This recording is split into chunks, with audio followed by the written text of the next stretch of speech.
Alhamdulillah Rabbil Alamin. Allahumma salli wa sallim ala Sayyidina Muhammadin wa ala ali Sayyidina Muhammad. Rabbi shrah li sadri wa yassir li amri wahlul lisani yafqahu qawli وسدد لساني واهد قلبي بحق نبيك سيدنا محمد صلى الله عليه وسلم سبحانك لا علم لنا إلا ما علمتنا إنك أنت العليم أما بعد. Mari kita lanjutkan kajian dalam kitab Risalatu Adab Sulukul Murid. Ini karang oleh Al-Habib Abdullah bin Alawi Al-Haddad.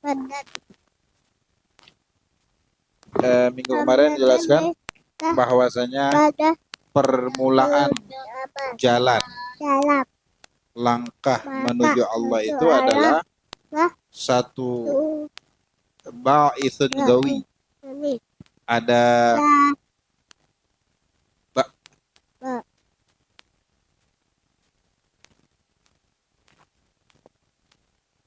ba'ith, sesuatu yang Allah bangkitkan di dalam diri, semangat yang kuat Allah hujamkan di dalam hati seorang hamba. Semangat ini akan menggoncangkan hatinya, membuat dia galau di permulaan itu. Galau dalam artian positif ya, artinya tidak nyaman di dalam perbuatan yang tidak baik, dia merindukan hal-hal yang baik. Gitu.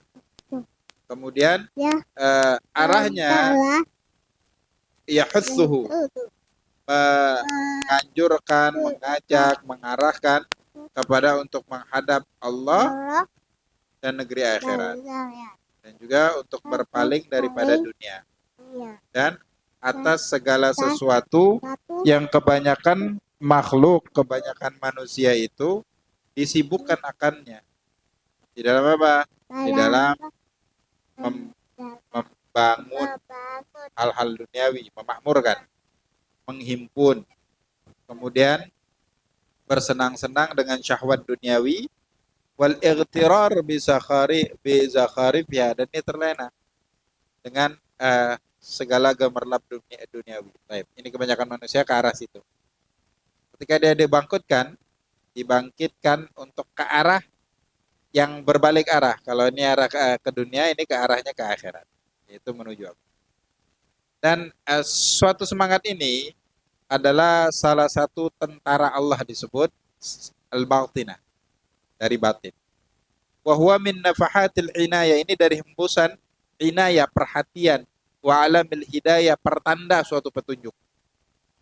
Dan kebanyakan ma yuftahu bihil abdi inda takhwif wa targhib wa tashwik. Kebanyakan orang mendapat semangat ini, mendapat pembangkit hidayah ini adalah ketika dia mendengar sesuatu yang menakutkan dari ayat Al-Quran, ancaman yang ada di dalam Al-Quran, di dalam hadis.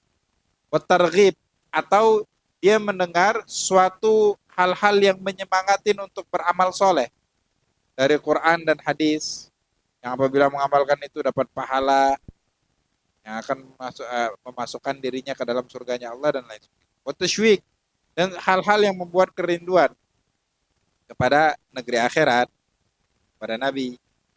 Kemudian juga wa inna nazar ila ahlillahi ta'ala wa nazar minhum, ketika memandang orang-orang soleh, para alim, ulama yang mengamalkan ilmunya, kaum salihin. Wa nazar minhum, atau ada pandangan khusus dari orang alim kepada dirinya. Waqad yaqa'u biduni sabab, terkadang datangnya tanpa sabab.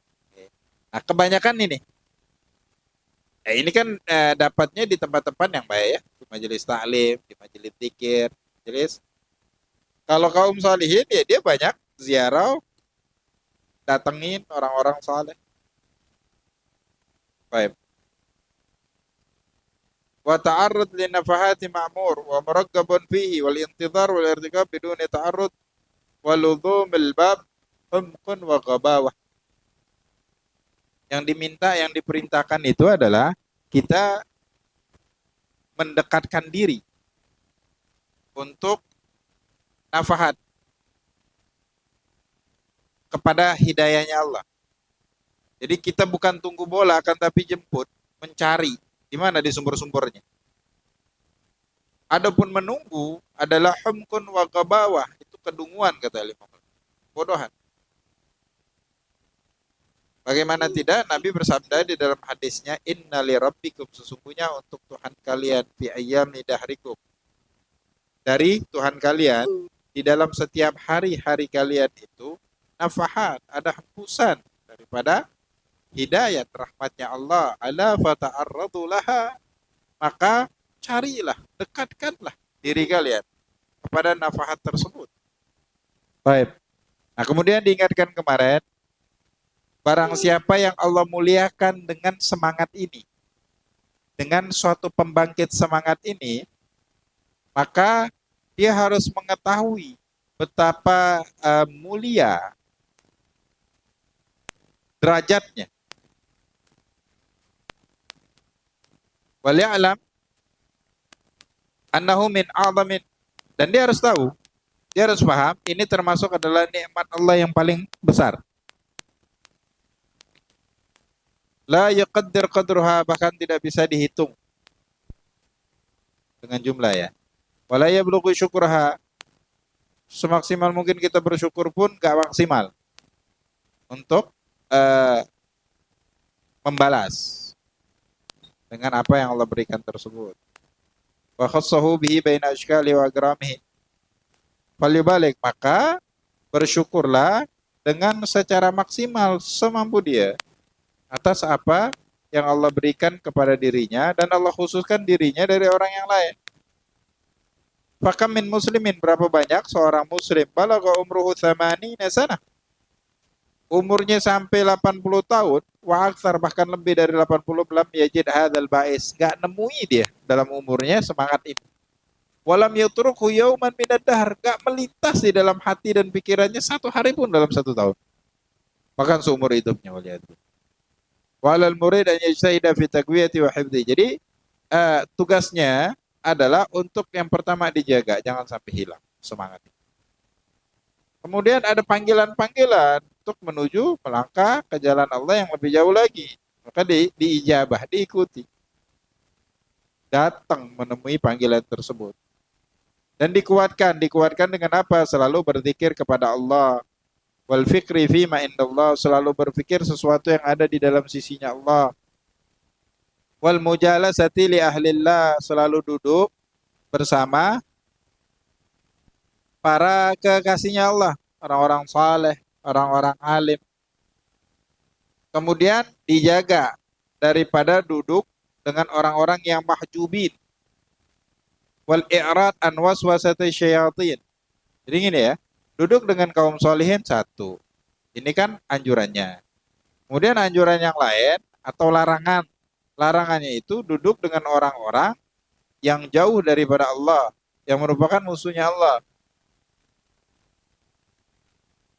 Nah, kadang-kadang orang itu terkontaminasi. Kadang condong ke agama, kadang nggak condong ke pada yang lain. Ini ya, orang-orang yang jauh dari Allah, sholat nggak pernah apa enggak.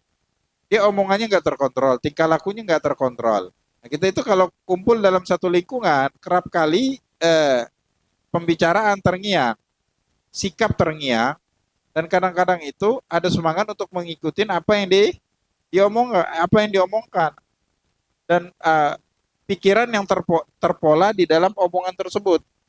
Pengen sombong lah, ngerasa yang bagus itu yang begini, bukan figur-figur, bukan sifat-sifat yang dicontohkan oleh Nabi. Beda kalau dekatnya dengan kaum saleh, dia mengarah kepada figurnya Nabi. Jadi contoh-contoh itu yang jadi prioritas.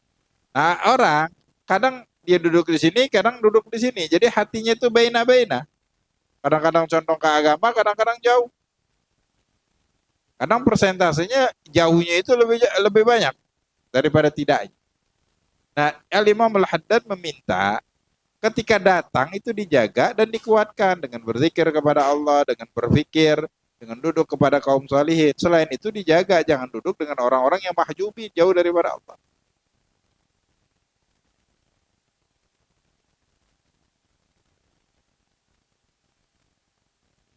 Itu ya.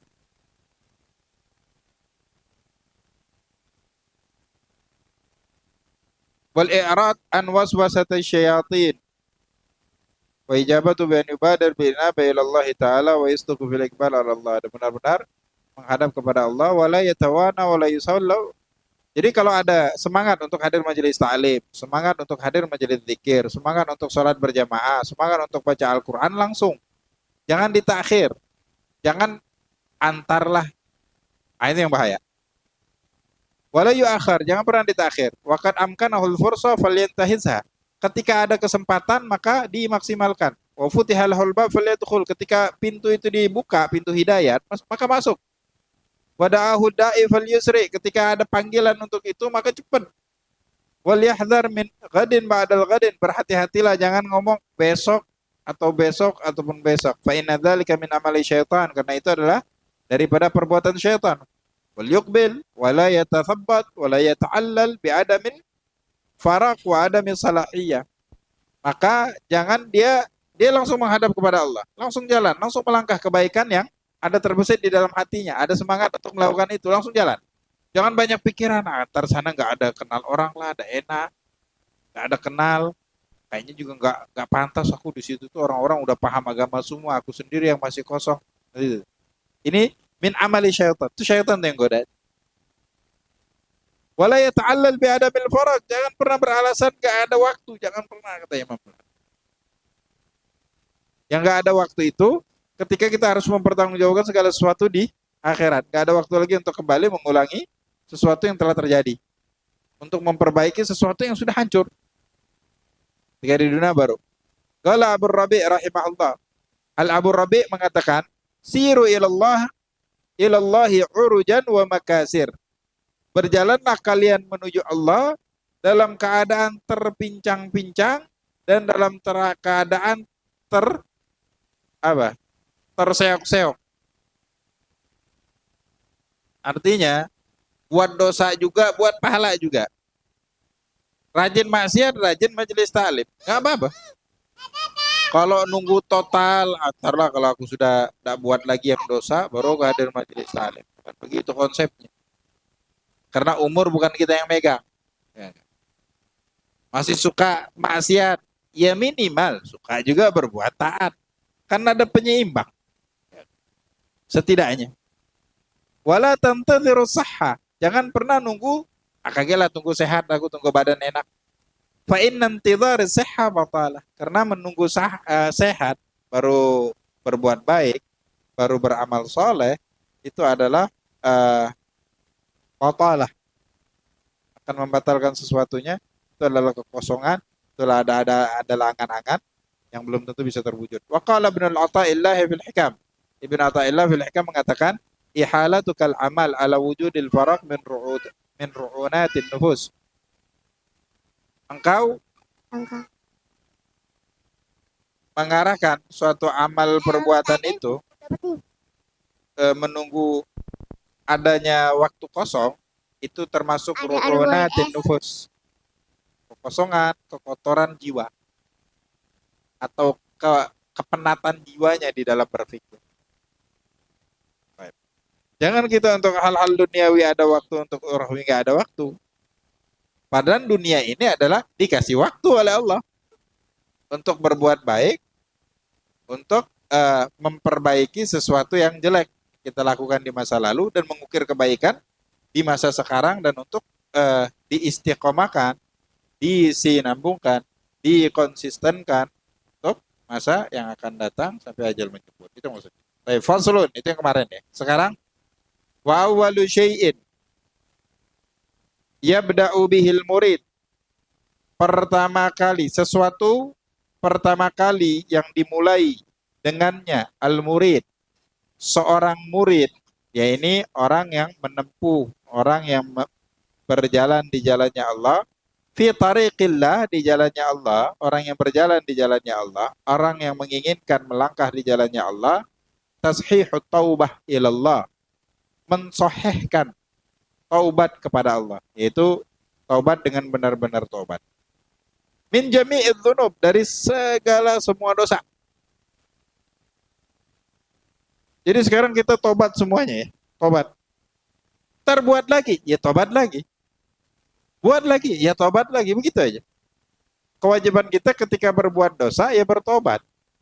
Dengan syaratnya, menyesali, berjanji untuk tidak mengulangi, meninggalkan, itu aja. Terperosok lagi, jatuh lagi, padahal baru sebentar taubat. Balik lagi, nggak apa, taubat lagi. Jadi yang diperlukan ketika berbuat dosa, beristighfar, menyesali, bertobat, itu ya. Tashihu tauba ila Allah Ta'ala min jami'i dzunub, dari segala dosa. Wa in kana alaihi syai'un minal maqalim. Termasuk kalau dia ada sesuatu daripada maqalim, hal-hal yang kezaliman yang dibuat diadil kepada seseorang, minal khalqi, daripada manusia, dari satu makhluk, fal yubadir, maka bersegeralah biadaiha, untuk ditunaikan, ila arbabiha, kepada sang pemiliknya, in akana, kalau memungkinkan, kalau bisa, kalau mampu. Wa illa, kalau nggak mampu, wal yatlubil ihlal minhu, minta dihalalkan. Fa innal ladzi takunu dhimmatuhu murtahinatan bihuquqil khalqi la yumkinu sayru ilal haq. Karena orang yang dhimmatuhu, tanggungannya itu masih tergadai oleh hak-haknya makhluk yang dia langgar, yang dia zalimi, la yumkinuhu, tidak memungkinkan untuk dirinya berjalan ilal haq, menuju jalannya Allah secara sempurna, ya. Sulit. Jadi dosa sama makhluk itu kalau nggak diselesaikan di dunia, diselesaikan di akhirat, alias nggak ada taubatnya. Nah, kalau kita banyak buat dosa sama orang lain, orangnya sudah keburu meninggal, belum sempat minta maaf. Atau punya hutang, kita belum sempat bayar, orangnya hilang. Kalau ulama mengatakan kita ada jumlah utang, ingat jumlahnya, orangnya lupa, nggak tahu lagi, atau ingat orangnya itu siapa, cuman nggak ketemu lagi, hilang. Bagaimana caranya? Kita bersedekah ke masjid, ke fakir miskin dengan niat untuk membayar, atau hadiah pahala, bukan niat membayar, dengan niat pahalanya diberikan kepada orang yang kita punya hutang kepada dia, atau yang pernah kita tipu, atau yang pernah kita zalimin, atau yang propertinya pernah kita rusak, terus kita nggak mau tanggung jawab, atau yang pernah kita ambil, atau yang pernah kita curi barangnya. Jadi sedekah niat pahalanya untuk dia. Fungsinya apa? Di hari kiamat pahala sedekah kita ini memang kita sediakan untuk bayar. Segala kezaliman yang dibuat di dunia ini gak gratis. Kelak semua harus dipertanggungjawabkan di hadapan Allah. Harus bayar. Ini. Makanya mencegah lebih baik daripada mengobati. Hak-hak manusia itu sulit. Berurusan sama manusia itu sulit. Sampai ke akhirat. Perkara hutang, piutang, dan yang lain. Makanya yang telah terjadi, kekhilafan yang telah dibuat, itu diselesaikan, kata Imam Al-Haddad, dengan cara bertobat. Bertobat itu syaratnya yang pertama ditinggalin. Yang kedua menyesali karena Allah. Semua yang dilakukan. Pernah berjudi, pernah berzina, pernah minum minuman keras. Jangan membanggakan perbuatan kotor yang pernah dia lakukan zaman dulu. Dia menyesali. Menyesalinya bukan karena faktor duniawi. Harta udah banyak habis, punya penyakit gara-gara minuman. Akan tetapi karena dia melanggar perintahnya. Yang ketiga, niat untuk tidak mengulanginya kembali. Yang terakhir, ini yang tersulit juga termasuk, adalah kalau ada kaitannya dengan Bani Adam, harus diselesaikan. Kalau ada perkara utang piutang, ganti rugi, masih nyangkut, harus dibayar. Ketika kita tidak mampu, kita minta halal, boleh nggak dihalalkan? Oh nggak bisa, harus bayar ini. Udah aku upayakan ya, aku minta maaf dulu kalau begitu. Langsung. Baik. Kalau niatnya murni, ikhlas karena Allah, segala sesuatu bakal Allah gampangkan. Bahkan kata ulama, orang yang meminjam pinjaman hutang, orang yang berutang, kalau niatnya benar-benar mau mengembalikan secara utuh, bahkan Allah gampangkan cara untuk mengembalikan hutang tersebut. Cuman memang kalau yang sulit itu ada orang dari awal, apalagi kalau keluarga, ngerasa itu keluarga kaya, gak pernah bantu dia, ah, udahlah nggak usah bayar. Memang niatnya nggak mau bayar. Kalau niatnya nggak mau bayar, gak bakal sulit kadang untuk mendapatkan uang untuk membayar utang tersebut. Wa syartu sihhati taubah. Syarat sahnya taubah sidqun nadami ala dzunub, kesungguh-sungguhan di dalam menyesali atas semua dosa. Ma'asihhatil azmi, disertai dengan niat yang kuat ala tarkil audi ilaiha muddatul umur, untuk tidak kembali melakukannya seumur hidup. Kalau dia lakukan lagi, gimana? Batal nggak taubatnya? Taubat yang kemarin sah, perlu taubat baru lagi. Itu aja. Wa man taba an syai'in min adz-dzunub wa huwa musirrun alaihi aw aziman ala audi ilaihi fala taubat. Kalau dia berhenti sejenak, cuman dia niat mau nyambung lagi, atau berhenti atau nggak berhenti sama sekali, terus dilakukan. Nah, ini bukan tahu.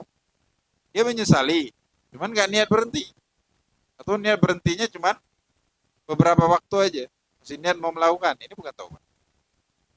Taubat itu harus niat berhenti total sama sekali. Ntar perkara terjadi lagi, ya tobat lagi, sesali lagi. Itu aja. Semua dosa konsepnya sama. Waliyakunil murid ala dawam bi ghayatin min al-i'tirab bit taksir anil qiyam bima yajibu alaihi min haqqi rabbih. Dan hendaknya seorang murid itu terus-terusan istiqamah, konsisten bi ghayatin min al-i'tirab, secara maksimal, yaitu mengakui bitaksir atas kelalaian anil qiyam, di dalam menunaikan bima yajibu alaihi min haqqi rabbi, atas segala sesuatu yang diwajibkan kepada dirinya daripada hak Tuhan. Wa mata hazina, maka ketika dia sedih ala taksirihi, atas kelalaian dirinya, wan kasara qalbuhu, dan hancur hatinya, min ajlihi, dikarenakan tersebut, merasa banyak dosa, merasa begitu bersalah. Allah Ta'ala penciptanya dia sangat perhatian kepada dirinya. Apa yang diwajibkan oleh Allah kepada dirinya dia nggak maksimal. Orang saleh itu dia menjadi soleh, tinggi derajatnya di sisi Allah, karena masih ngerasa dia banyak dosa sama Allah, tidak maksimal menjadi hambanya Allah. Makanya tingkat derajatnya tinggi. Kita kadang beramal nggak banyak-banyak amat, bahkan di bawah standar lah. Cuman ngerasa diri paling baik. Ini perbedaan kaum salih. Beda orang beramal dengan ilmu sama beramal cuma kosong-kosongan aja. Innama yakhsyallaha min ibadihil ulama, dalam Quran. Sesungguhnya yang takut kepada Allah hanya hamba-hambanya yang berilmu. Karena dia semakin tinggi ilmunya, semakin banyak ibadahnya, dia semakin bertakwa, semakin takut kepada Allah. Takut, semakin berseudon kepada dirinya atas semua amal ibadah yang dilakukan, takutnya nggak ada ikhlas, takutnya nggak sah, dan yang lain sebagainya. Baik, selanjutnya, wa mata hazina ala taksirihi, dan kapanpun dan ketika dia sedih atas kelalaiannya, hancur hatinya karena hal tersebut, falya'lam, maka ketahuilah, annallaha indahu, Allah berada di sisinya. Idh yaqulu subhanahu, karena Allah Ta'ala berfirman di dalam hadis qudsi, anna indal munkasirati qulubuhum min ajli, aku berada di sisi orang-orang yang hati-hatinya itu hancur karena diri. Hancur dia mengingat dosa-dosa dan kelalaiannya dia terhadap Allah sebagai hambanya Allah. Aku berada, apa yang berada itu? Rahmatnya, kasih sayangnya Allah berada di di sekitar atau menyeliputin dia rahmat dan kasih sayangnya Allah. Walal murid, dan kepada murid an yahtarida an min asgharidz dzunub, untuk berhati-hati dan menjauhi daripada dosa-dosa yang kecil, fadlan an akbariha, apalagi dengan dosa-dosa yang besar. Asyadda min ihtirazihi min tanawuli sabbil gatil, sebagai lebih melebihi daripada penjagaan dia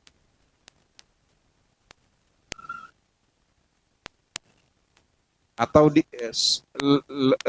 terlebih dari dia menjauhkan diri min tanawuni sabbil qatim, daripada mengkonsumsi racun yang mematikan. Takut minum racun yang mematikan, lebih takut lagi dia buat dosa kecil, apalagi dosa apa? Dosa besar. Wa yakunu khaufu, tadi kan taubat. Habis taubat itu eh, perwujudan taubatnya itu dia jadi takut dengan dosa itu. Takut untuk berlaku dosa. Wa yakunu khaufuhu, masalahnya kalau backgroundnya kurang, dia nggak tahu. Jadi mana yang dosa, mana yang nggak dosa aja dia nggak begitu bisa membedakan. Nah, orang yang berbuat dosa itu tanpa pengetahuan bahwasanya itu dosa, dapat dosa nggak ya? Dapat dosa, tetap haram ya, tetap haram. Itu makanya kesuksesan takwa itu harus dengan ya pemahaman ilmu. Yang minimal fardul ain dia paham. Baik.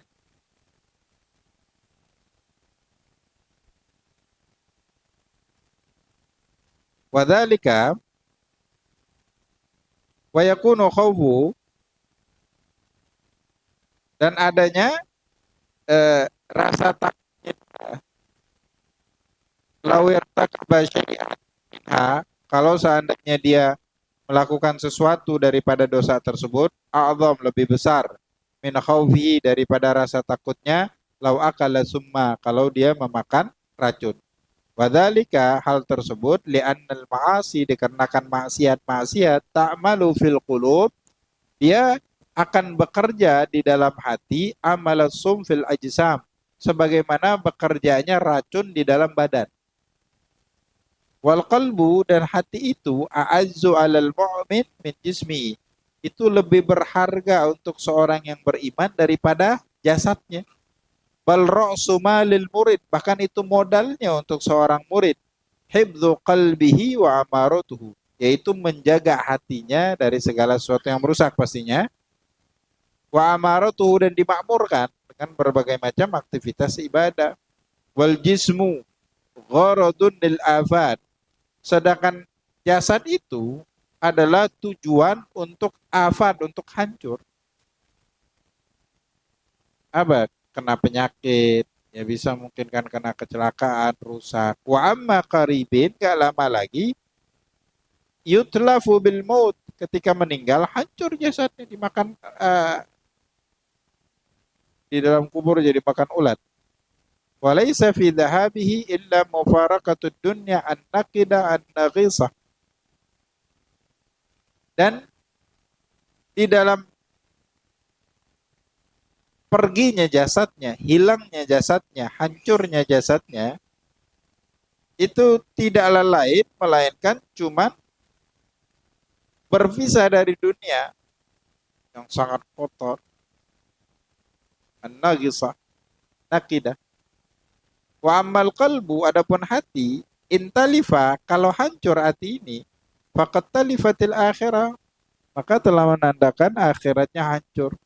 Fa innahu la yajju min sakhatillah, dan sesungguhnya tidak ada yang selamat dari kemurkaan Allah, wa yafuzu biridwanihi, dan dia akan mendapatkan keridhaan Allah, wa thawabihi, dan pahalanya, illa man atallaha biqalbin salim, kecuali orang yang datang kepada Allah, menemui Allah di akhirat kelak dengan hati yang selamat. Selamat dari segala dosa. Jadi itu ya. Sebut simpulannya, langkah pertama kali untuk orang melangkah di jalannya Allah adalah bertobat, meninggalkan segala masa silam yang suram, dosa-dosa, perbuatan yang tidak baik yang dia lakukan. Kemudian efek dari taubat yang sahih, taubat yang benar, taubatan nasuha. Efek taubatan yang benar-benar taubat, sikap dia kepada dosa, kepada perbuatan yang tidak baik, yang tidak layak, yang haram, tidak pantas di dalam syariat, dia itu akan benar-benar takut. Ada trauma yang begitu luar biasa untuk melakukan dosa tersebut.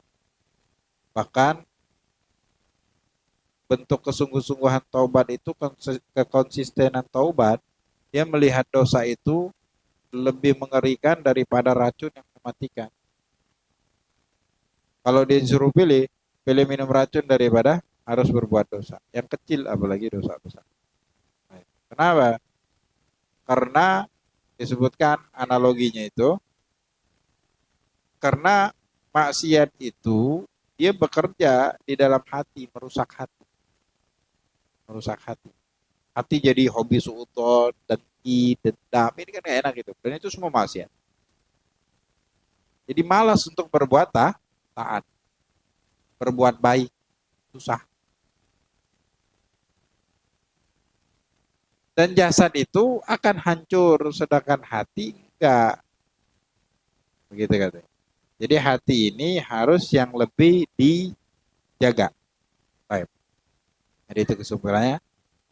Langkah awal di dalam menapakin jalannya Allah adalah memperbaiki taubat ya, dan konsisten dengan taubat tersebut. Efek pengaruh positif dari taubat yang sahihah itu kelihatan ketika dia merasa takut untuk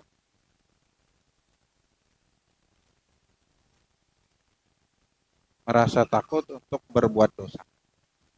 Allah Subhanahu wa taala. Fatihah Rasulullah. Wa ila arwah wa ikhwana al-mursalin wa